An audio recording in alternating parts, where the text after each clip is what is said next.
क्या आप जानना चाहते हैं कि असली समृद्धि कैसे प्राप्त की जा सकती है? क्या केवल मेहनत ही पर्याप्त है या सही सोच और दृष्टिकोण भी आवश्यक है?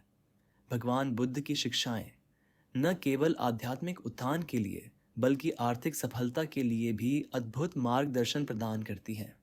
आज की इस प्रेरणादायक कहानी में हम जानेंगे कि कैसे एक गरीब किसान ने बुद्ध की शिक्षाओं का पालन कर अपने जीवन को बदल दिया और न केवल धनवान बना बल्कि सच्ची शांति और संतोष भी प्राप्त किया।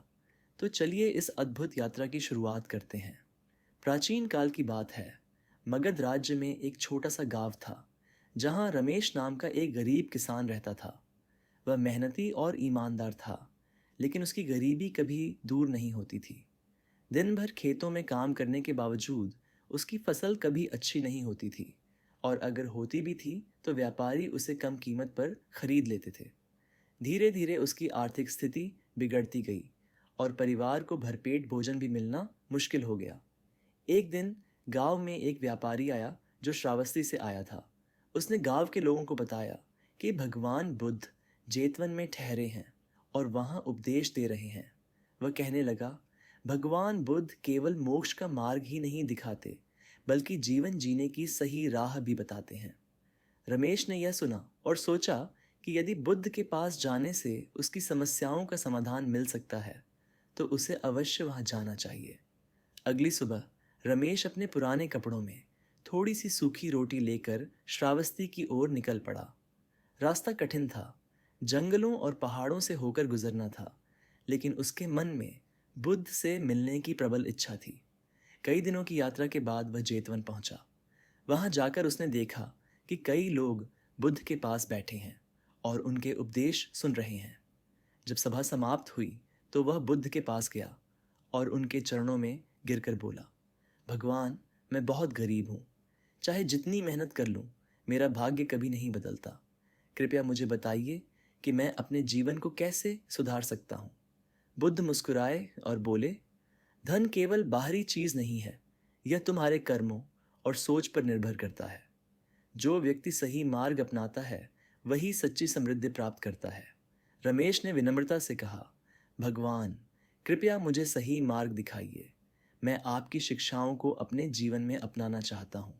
बुद्ध ने कहा, सबसे पहले यह समझो कि धन केवल मेहनत करने से नहीं आता बल्कि सही दिशा में काम करने से आता है। तुम्हें अपनी आजीविका को सही तरीके से चलाना होगा, जिससे तुम धन भी कमा सको और पुण्य भी अर्जित कर सको।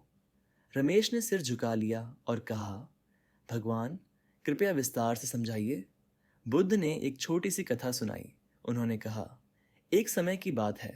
एक युवक था जो बहुत मेहनत करता था लेकिन कभी सफल नहीं होता था। वह एक दिन एक ज्ञानी व्यक्ति के पास गया और अपनी समस्या बताई। ज्ञानी ने उससे पूछा, तुम जो भी कमाते हो उसका क्या करते हो? युवक बोला, मैं सारा पैसा खाने पीने और आराम करने में खर्च कर देता हूँ। ज्ञानी ने कहा, अगर तुम अपने धन का सही उपयोग नहीं करोगे तो वह कभी बढ़ेगा नहीं। तुम्हें बचत करनी होगी और अपने ज्ञान को बढ़ाना होगा, तभी तुम धनवान बन सकते हो।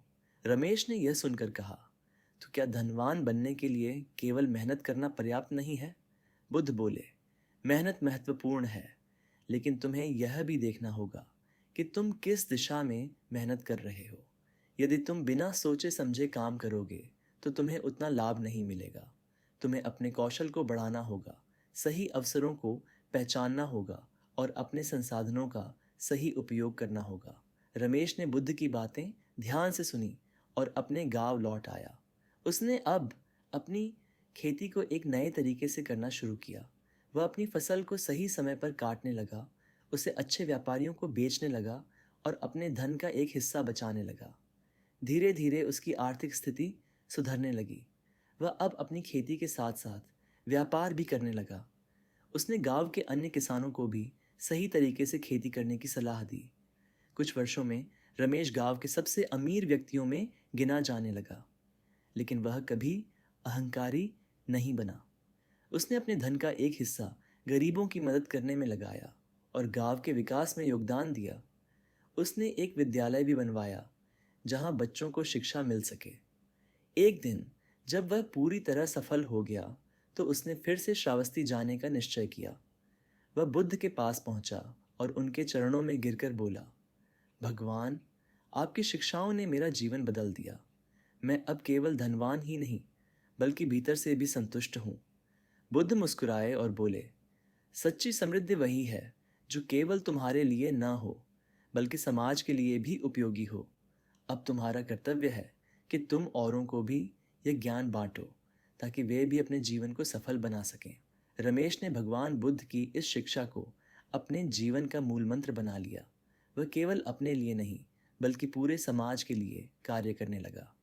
धीरे धीरे उसकी प्रसिद्धि दूर दूर तक फैल गई और वह एक महान व्यक्ति के रूप में जाना जाने लगा।